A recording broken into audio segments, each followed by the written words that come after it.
طبعا يا جماعه ما ينفعش ان احنا نبقى مربين حمام ويطلع عندنا حاله من الحالات اللي هي بتاعه الزغاليل دي كده. الزغاليل بدات تدبس زي ما احنا شايفين، ونلاقي طبعا الزغاليل قرعه بالطريقه اللي احنا شايفينها دي.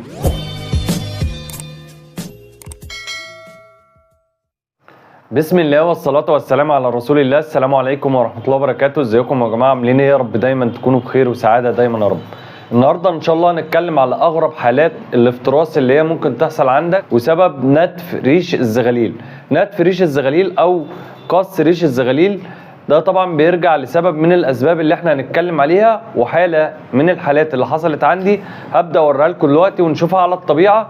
حاله غريبه جدا يا جماعه. تعالوا نشوف بس الزغاليل كده الاول. طبعا يا جماعه ما ينفعش ان احنا نبقى مربين حمام ويطلع عندنا حاله من الحالات اللي هي بتاعه الزغاليل دي كده. الزغاليل بدات تدبس زي ما احنا شايفين، ونلاقي طبعا الزغاليل قرعه بالطريقه اللي احنا شايفينها دي. طبعا احنا بنقول احنا دخلنا على موسم الانتاج، موسم الخير، فطبعا مش عايزين يبقى عندنا حاله من الحالات اللي هي يطلع عندنا زغلول بنفس الطريقه. هو لما يكبر وكل حاجه يبدا ينبت الريش بتاعه، بس قبل ما يبدا ينبت الريش بتاعه كانت الاهالي بتبدا تنتف في ريش الزغاليل. دي حاله من حالات الافتراس اللي احنا هنتكلم عليها النهارده.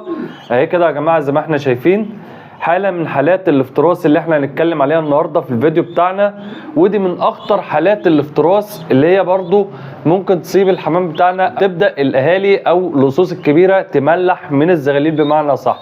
هنشرح كل حاجه في الفيديو، بس قبل ما نتكلم هقول لك على الحل اللي احنا ممكن نعمله في الحالات دي. القص طبعا انا بدات ان انا احط الذكر في عين والنتايه في عين زي ما احنا شايفين. النتايه دي طبعا مش بتاعه الذكر ده، ولكن الذكر ده هو ابو الزغاليل اللي احنا طلعنا نتكلم عليها النهارده. عزلت طبعا النتايه بتاعته، ودي نتايه تانيه هبدا اجوزهم لبعض، لان ممكن يكون القص اتعود على كده ان هو ينتف ريش الزغاليل ويبدا ياكل منها. نفس الحكايه الذكر ده طبعا هو ما فيهوش حاجه ولا النتايه بتاعته. دي نتايه الذكر اللي فوق جوزتها برضو لذكر تاني، وفي نفس الوقت اغير دم الحمام زي ما احنا بنقول. دي النتايه بتاعت الذكر اللي فوق، وده الذكر بتاع النتايه اللي هي دي. وابدا ان انا اجوز طبعا القص ده، لان طبعا الاهالي اتعودت ان هي تعمل كده. فكل ما يطلع زغلول عندك هيبدا ان هو يبدا ينتف في الريش بتاعه، وخاصه ان انا الشمس بتخش عندي في الجنب ده بالاخص، بيبدا الانبوبه بتاعت الريش بتاعت الزغاليل بتبان مع الاهالي. فطبعا هو اتعود ان هو يفترس الدم او الريش ويبدا ينتف الريش بيملح منه. في نفس الوقت اتعود على كده الذكر والنتايه، فلازم ان انا احد من المشكله دي، اعزل الذكر من النتايه. تعالوا بقى نشوف الاسباب اللي هي بتاعه تمليح الحمام بتاعنا. لان احنا طبعا ساعات في ناس كتيره جدا مننا بتغفل على موضوع التحديق. التحديق ده عنصر اساسي ومهم جدا، بيساعدك في زياده الانتاج وبيحل مشاكل كتيره جدا اللي هي اهمها برضو نتف ريش الزغاليل اللي احنا بنتكلم عليه دلوقتي.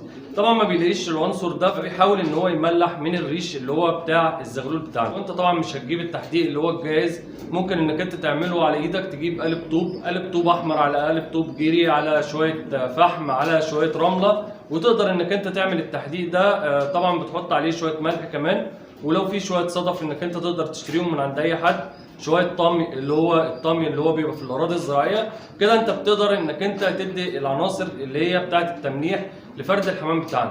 طبعا ما ننساش ان احنا لازم نهتم بالفيتامينات والاملاح المعدنيه. الفيتامينات اللي هي الفروتال بنجيب 4 سم على لتر ميه، ده بشري. الفروتال ده طبعا لازم نستخدمه اسبوعيا، مره واحده بس في الاسبوع.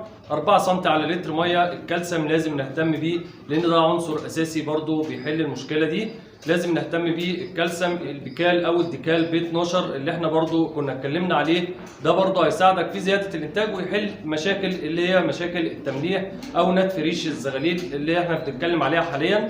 وده طبعا عشان ما يؤديش بعد كده لحالات الافتراس اسبابها العناصر والاملاح المعدنيه اللي هو الطائر بيتكلم عليها. يبقى كده يا جماعه دي المشكله وحلها. الديكال بنحط 4 سم على لتر ميه اسبوعيا، يعني مره واحده بس في الاسبوع من الديكال ومره واحده بس من الفروتال، زائد التحديق اللي هو يفضل باستمرار في الطاجن او زي ما انت تحب تقدمه لوحده للطائر بتاعنا او للحمام بتاعنا. ده هيحل مشاكل كتيره جدا وهيحد من مشاكل اللي هو نتف الريش. دي ظاهره طبعا احنا كلنا بنشتكي منها، ويمكن طبعا بعد كده ممكن تؤدي لحالات افتراس الزغاليل، لان طبعا بيعمل ارق وبيعمل توتر عند فرد الحمام بتاعنا. بعد كده بيبقى عايز يدور على العنصر ده، فبص ليه ان هو دايما بينتي في ريش الزغاليل لدرجه ان هو ممكن ان هو يعور الزغاليل، فانت بتحسب ان هو بيبقى ضارب الزغاليل بتاعته.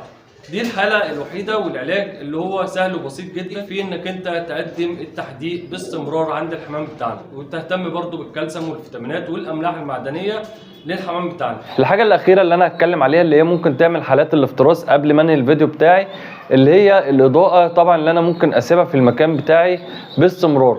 أنا طبعا بطفي النور وكل حاجة، ولكن الشمس لما بتخش زي ما أنا قلت كده يبدأ الضوء يتسلط على الزغاليل. الانبوبه طبعا اللي هي بتاعه الريش بتبقى لسه منبته، طبعا دي بتبقى باينه قدام الفرد بتاعنا، او الاسوس بتاعتنا بتبدا ان هي تفترس الزغاليل وتنتف الريش بتاعها. ودي حاله اخف شويه من الحالات اللي احنا ممكن نشوفها، الاسوس اللي هي ممكن تضرب وتعور الزغاليل بتاعتنا بسبب الضوء اللي هو متسلط على الزغاليل او على الحمام بتاعنا. فلازم نهتم بالاضاءه اللي احنا لازم نطفيها، ما نسيبهاش عمال على بطال قايده في المكان بتاعنا.